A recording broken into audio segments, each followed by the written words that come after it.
Здравейте, приятели! Днес една рецепта за здравословно и вкусно ашуре.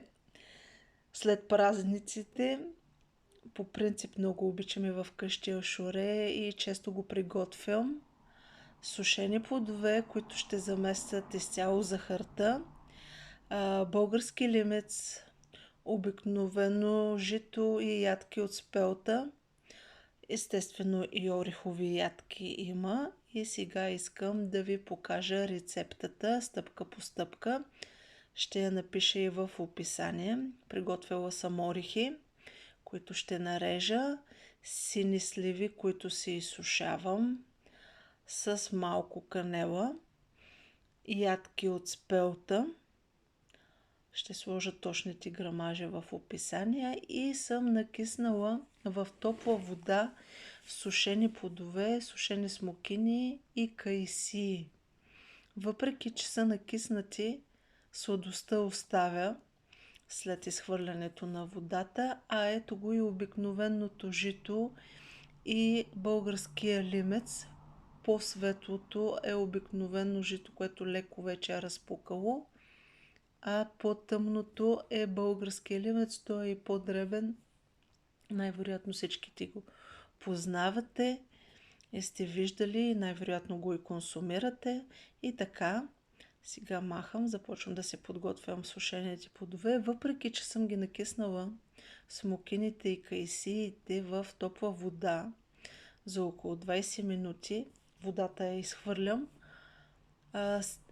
Плодовете имат сладост, което ми позволява да не слагам концентрирана захар, да е малко по-здравословен варианта.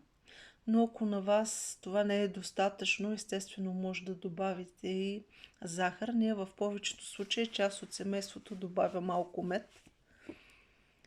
И така, режа си сините сливи. Много стават вкусни и са много устойчиви във времето, без да се налага да ги прибирам в хладилник, но ги държа в затворен буркан на хладно място.